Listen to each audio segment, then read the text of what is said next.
त्रिदेव देवी अनुसुईया के पतिव्रत धर्म की परीक्षा हेतु उनके आश्रम पहुंच गए, किंतु ये परीक्षा कोई साधारण परीक्षा नहीं था। गौरी पुत्र,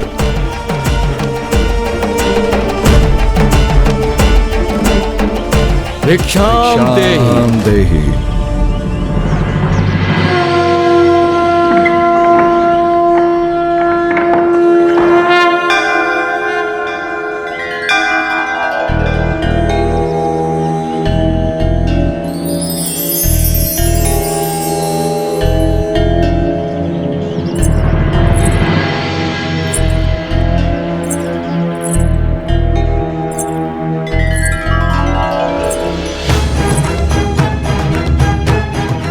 प्रणाम देवी। प्रणाम ऋषिवर।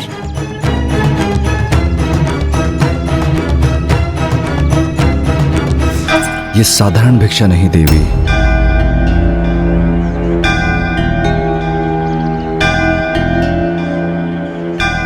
ये मुझसे दान लेना अस्वीकार क्यों कर रहे हैं? इनकी दिव्यता में तो मुझे कोई संदेह नहीं, तो कहीं मुझसे ही तो कोई भूल नहीं हो रही है। हम यहाँ आपसे निर्वाण भिक्षा प्राप्त करने आए हैं।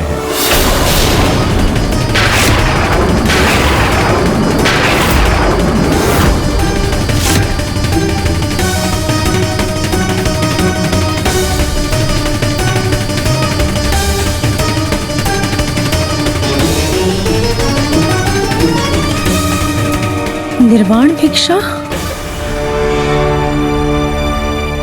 हम आपसे निर्वाण दान ही स्वीकार करेंगे, अन्यथा हम यहाँ से रिक्त हाथ चले जाएंगे।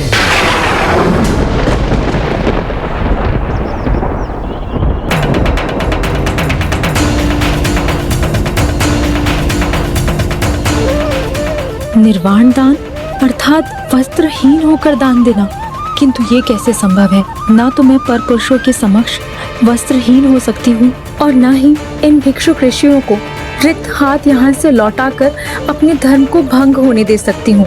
प्रथम स्थिति में मेरा पतिव्रत धर्म खंडित होगा और दूसरी स्थिति में मैं अपने तपोबल से वंचित हो जाऊंगी।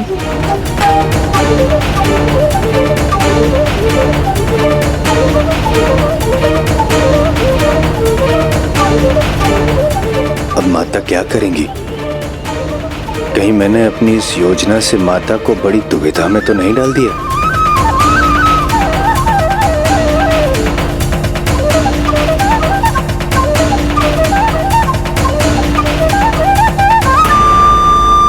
और हमसे कितने समय तक प्रतीक्षा करवाएंगे आप देवी? यदि आप दान देने में समर्थ हैं तो हमारा अनुरोध स्वीकार कीजिए, अन्यथा हम यहां से प्रस्थान करते हैं।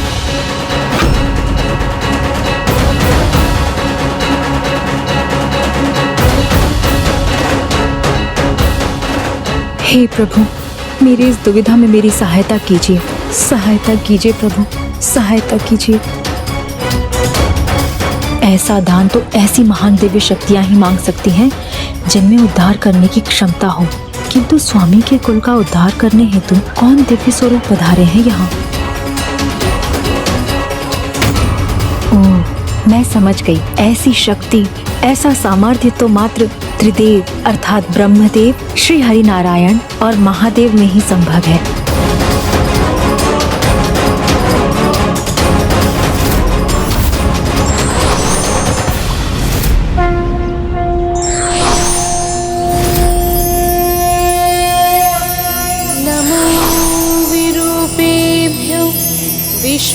विश्वरूपेभ्यश्च वो नमः।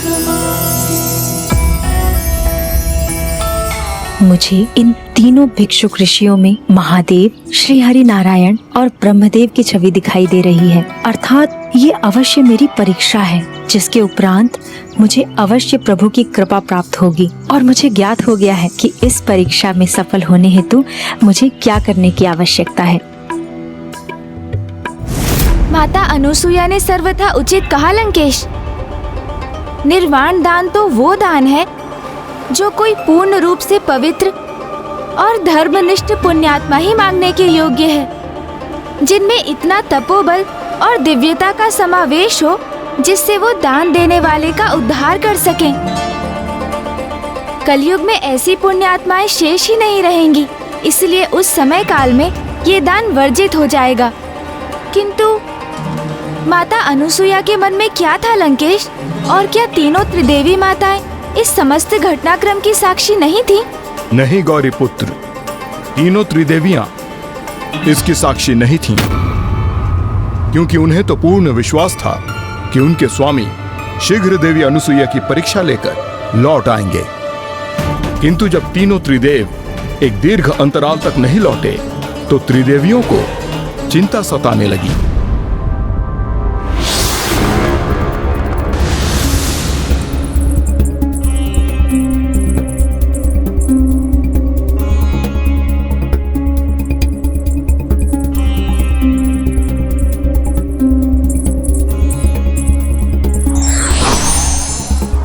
देवी पार्वती, क्या हुआ देवी लक्ष्मी, क्या हुआ देवी सरस्वती? क्या भ्राता श्रीहरि नारायण और ब्रह्मदेव भी अभी तक नहीं लौटे?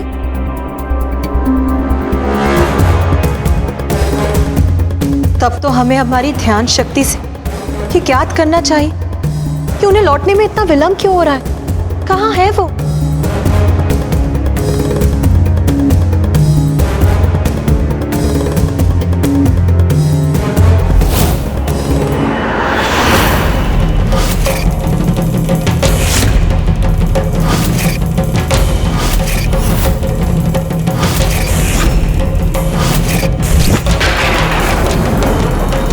स्वामी का स्मरण करने पर उनके स्थान पर मुझे एक शिशु क्यों दिखाई दे रहा है? मुझे भी उनके स्वर के स्थान पर शिशु क्रंदन क्यों सुनाई दे रहा है? हमें पुनः प्रयास करना चाहिए।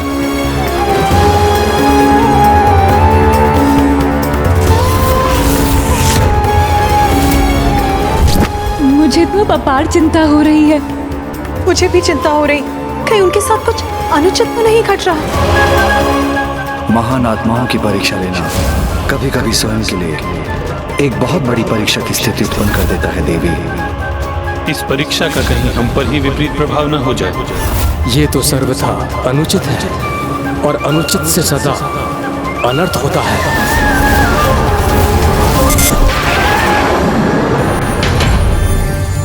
पुनः ऐसा क्यों हो रहा है? प्रभु के स्थान एक शिशु का आभास क्यों हो रहा है मुझे?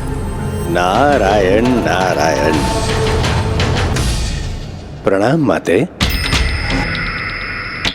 नारायण नारायण।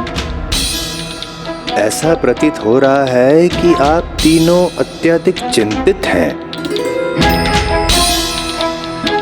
ऐसा भी प्रतीत हो रहा है कि आप तीनों त्रिदेव कहाँ है उसकी चिंता में चिंतित हैं।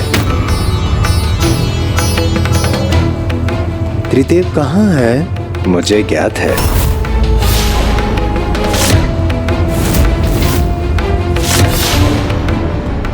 तो शीघ्र बताइए देवर्षि, कहाँ है वो? माता अनुसुईया जब ये न समझ सकी कि वे अपनी दुविधा से कैसे मुक्त हो तो नारायण नारायण उन्होंने। आपने तो स्पष्ट कर दिया है कि आप निर्वाण दान के अतिरिक्त अन्य कोई भी दान कदापि स्वीकार नहीं करेंगे। आपने सर्वथा उचित समझा देवी।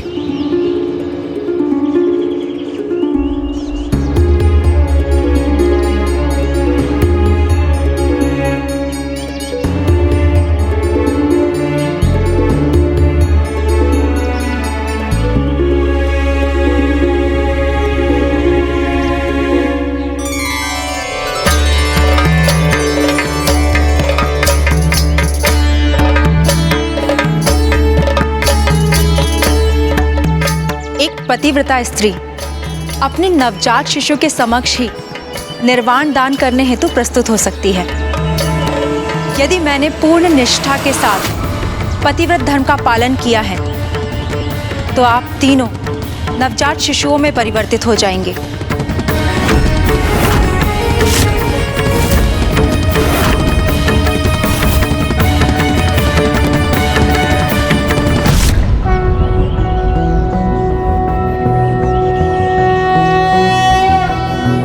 ददभानुसहस्रकान्तिं ऋणक्षौमां शिरोमालिकां रक्तालिप्तपयोधरां जपपटिं विद्यां भीतिं वरं हस्ताब्जैर्धतिं त्रिनेत्रविलसद्वक्त्रारविन्दश्रियं देवीं बद्धिमांशुं रत्नमुकुटां वन्दे समन्विस्मिताम्। जब तीनों प्रभु नवजात शिशु के रूप में प्रकट हुए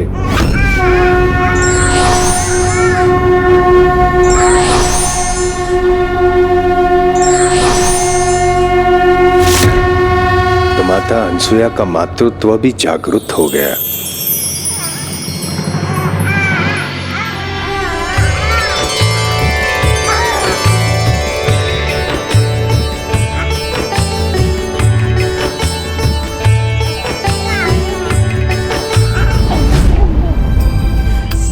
आप तीनों मुझसे आहार प्राप्त करना चाहते थे ना, तो मेरे पुत्रों, अब मैं आपको पोषण प्रदान करूंगी। आनंद करे वराभय करे सौंदर्य रत्ना करे निर्दोता किल घोर पावन करे प्रत्यक्ष माहेश्वरे याचल वंश पावन करे काशीपुराधीश्वरे भिक्षां देहि कृपा। इस प्रकार देवी अनुसुईया ने त्रिदेवों के शिशु स्वरूप को एक माता के समान पोषण अर्थात निर्वाण दान प्रदान किया और अपने पतिव्रत धर्म के साथ दान धर्म को भी खंडित नहीं होने दिया। अब तो मैं आप तीनों की माता हूँ और मैं आपके पोषण का ध्यान रखूंगी और आप तीनों को स्वयं से विलग कदापि नहीं होने दूंगी।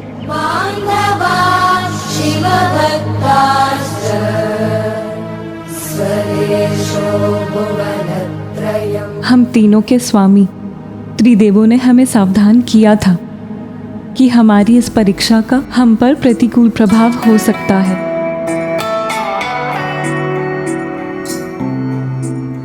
देवी अनुसुईया ने प्रमाणित कर दिया कि वो सतीत्व और पतिव्रता धर्म में सर्वश्रेष्ठ है। हाँ देवी, किंतु अब हमें हमारे स्वामी को उनके मूल रूप में लाने का कोई उपाय करना चाहिए।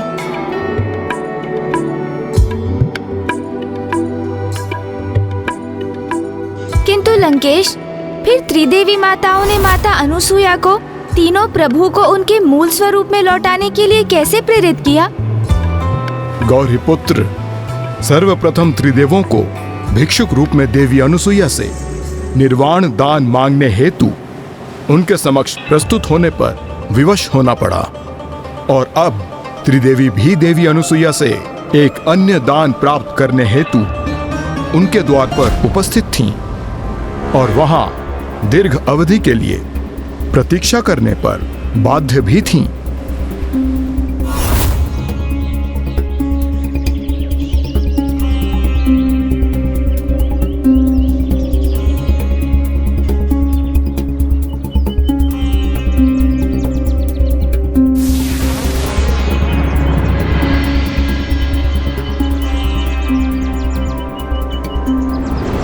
नारायण नारायण, यह जो भी हो रहा है उसका कारण तो एक प्रकार से मैं ही हूँ और अब मुझे ज्ञात नहीं कि सब कुछ पुनः सामान्य कैसे होगा और कितनी परिकाष्ठा करनी होगी तीनों माताओं को।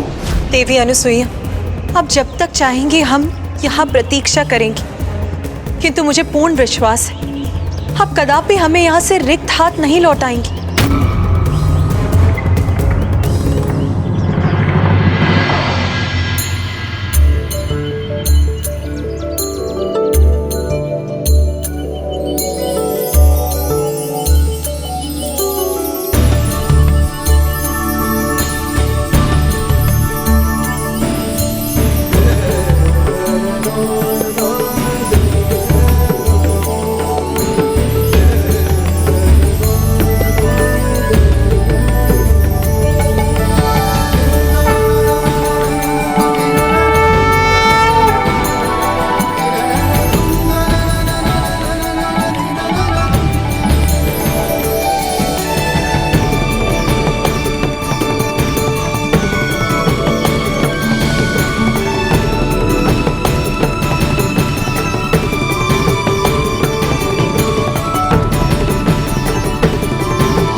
हे महान तपस्विनी देवी अनुसुईया,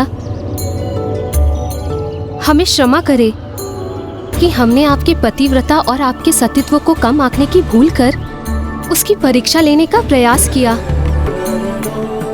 हमारी इस भूल का दंड संपूर्ण जगत को न दे देवी, संसार को उनके प्रभु लौटाने की कृपा करें।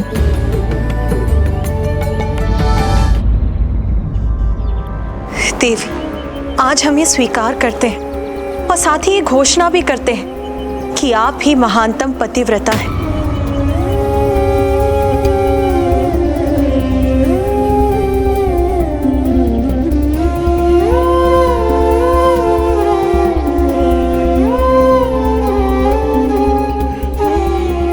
प्रणाम त्रिदेवियों, आपका कोटि कोटि धन्यवाद कि आपने मुझे इस योग्य समझा और मेरे आश्रम में आकर मुझे अपने दर्शन प्रदान करने का सौभाग्य दिया। देवी, अब हम आपसे एक और धर्म का निर्वाह करने का निवेदन करते हैं। आप हम सबको हमारे स्वामी और जगतवासियों को उनके प्रभु, उनके त्रिदेव लौटा दीजिए।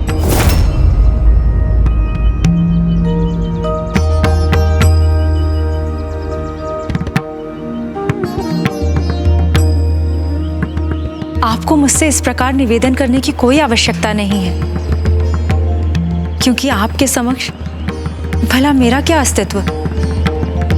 यहाँ जो कुछ भी हुआ आपकी ही परीक्षा के परिणाम स्वरूप आपकी ही कृपा से संभव हुआ है। आपकी ही लीला से मुझे मातृत्व सुख प्राप्त हुआ।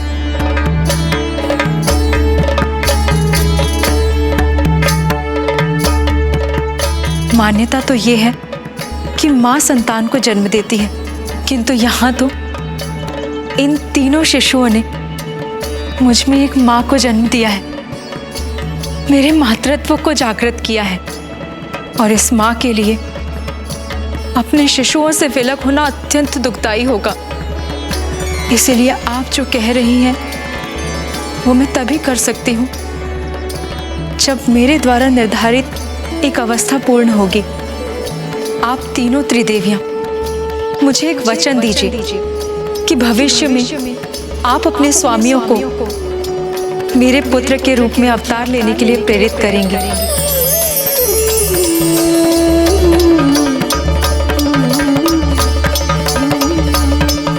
हम वचन देते हैं।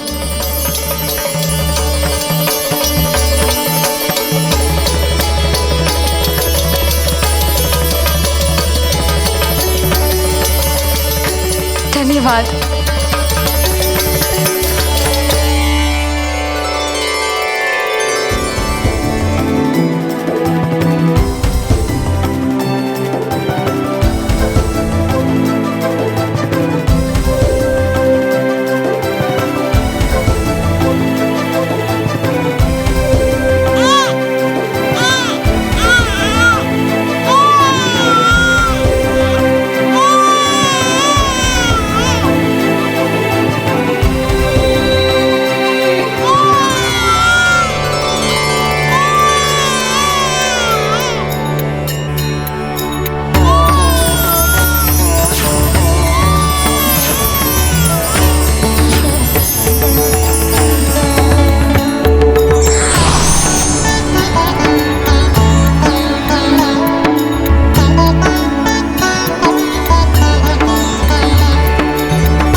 धन्यवाद माता।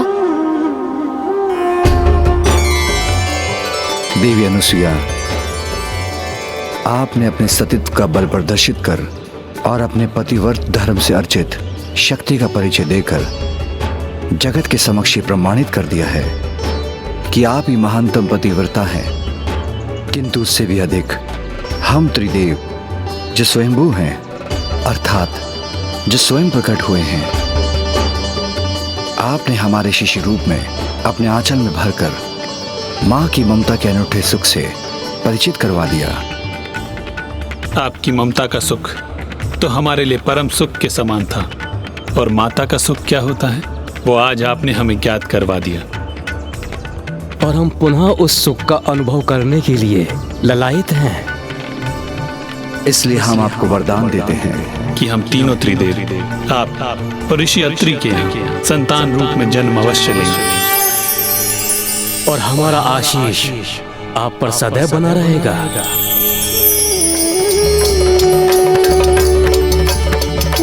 नारायण नारायण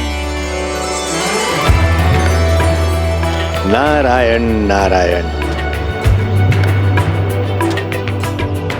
आप सभी को मेरा प्रणाम, और आप सभी की इस लीला का साक्षी बन मैं धन्य हो गया।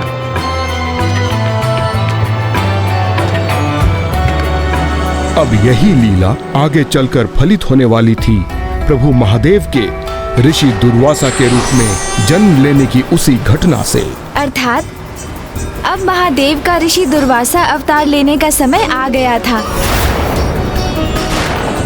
और कदाचित मामा जी श्री हरि नारायण भी प्रभु दत्तात्रेय अवतार लेने वाले थे।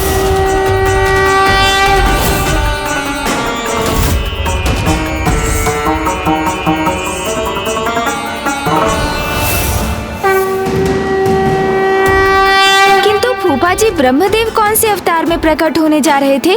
प्रश्न मात्र इतना नहीं था गौरी पुत्र कि कौन से प्रभु कौन सा अवतार लेने वाले थे, किंतु प्रश्न तो ये भी था कि तीनों प्रभु के कौन से अंश देवी अनुसुईया की संतान के रूप में जन्म लेने वाले थे।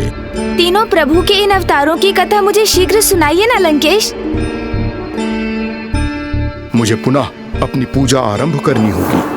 ओम नमः शिवाय, ओम नमः शिवाय, ओम नमः शिवाय, करुणावतारं संसारसारं भुजगेन्द्रहारं सदा वसन्तं हृदयारविन्दे भवं भवामि सहितं नमामि। लंकेश तो पुनः मेरे प्रश्नों को अनसुना कर रहे हैं। नमः शिवाय, ओम नमः शिवाय। आपके प्रश्न का उत्तर तो आपको उस विस्फोटक घटना के विषय में विस्तार से सुनने के उपरांत ज्ञात होगा गौरी पुत्र, जब पुनः एक बार पितामह प्रभु ब्रह्मदेव को प्रभु शिव शंकर शंभु के कोप का सामना करना पड़ा था।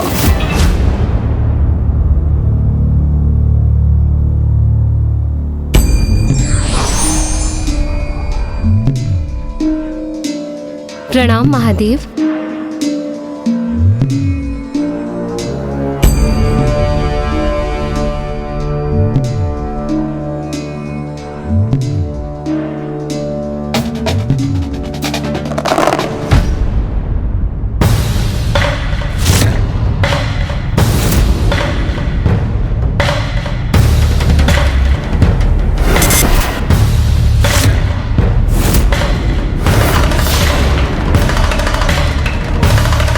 ब्रह्मदेव को तो जैसे मेरे आगमन का आभास भी नहीं हुआ।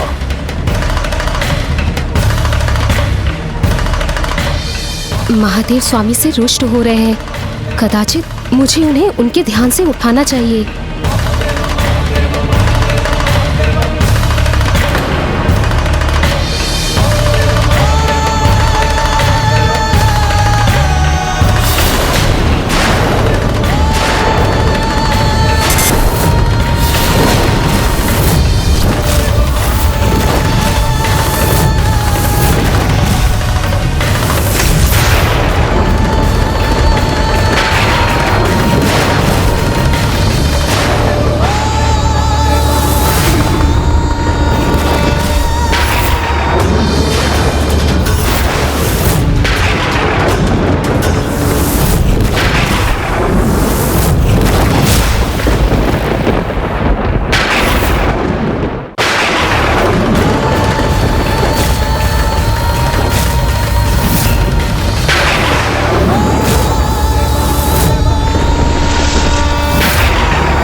प्रभु महादेव के डमरू नाद से संपूर्ण सृष्टि ध्वनित हो उठी।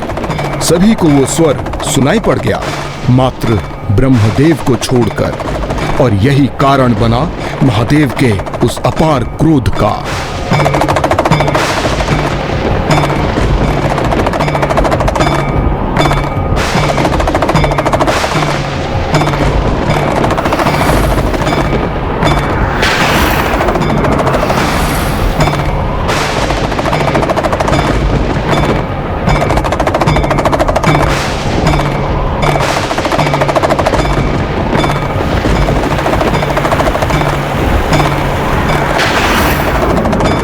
प्रणाम प्रभु।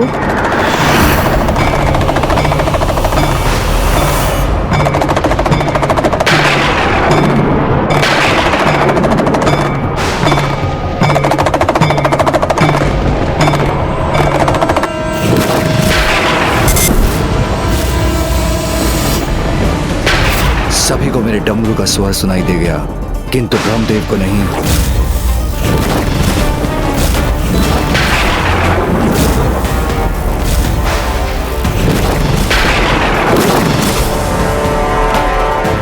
प्रभु महादेव के आगमन के उपरांत भी उनके द्वारा ब्रह्मदेव को अपनी ओर आकर्षित करने पर भी वो अपने ध्यान से जागृत क्यों नहीं हो रहे? क्या ये किसी महान उद्देश्य को पूर्ण करने के लिए प्रभु की कोई लीला है, अथवा वास्तव में ही प्रभु ब्रह्मदेव और ब्रह्मलोक पर प्रभु महादेव के क्रोध का संकट छा रहा है?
प्रभु भ्राता, मैं आपसे स्वामी को क्षति नहीं पहुंचाने का निवेदन करती हूँ।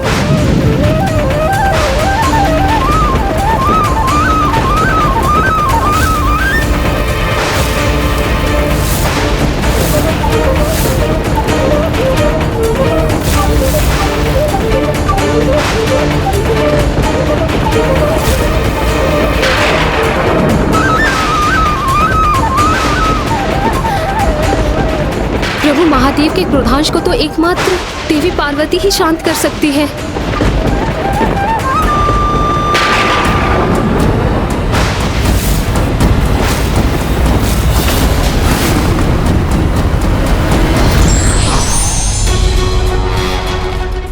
हे देवी पार्वती, मेरे भ्राता महादेव की अर्धांगिनी, कृपया मेरे स्वामी की सहायता कीजिए, क्योंकि यदि प्रभु महादेव के क्रोधांश को कोई रोक सकता है तो मात्र आप ही है देवी।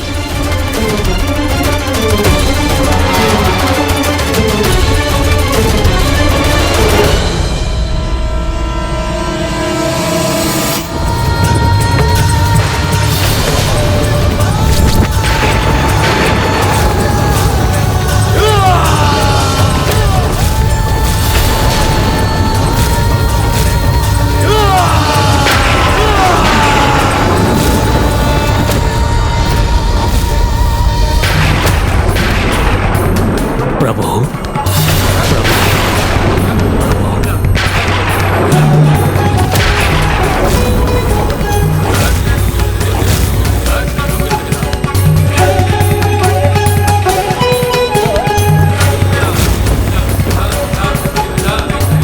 ये तो प्रभु महादेव के क्रोधांश है।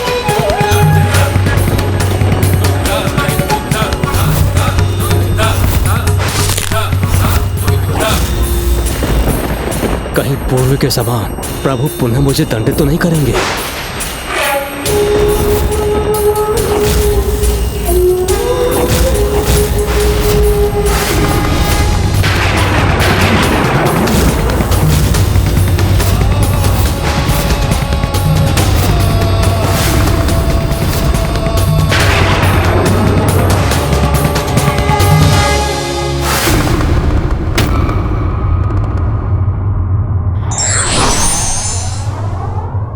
जो अपने धर्म पथ पर अडिग रहते हैं वो किसी भी कठिन परिस्थिति एवं परीक्षा का सामना सहजता से ही कर लेते हैं।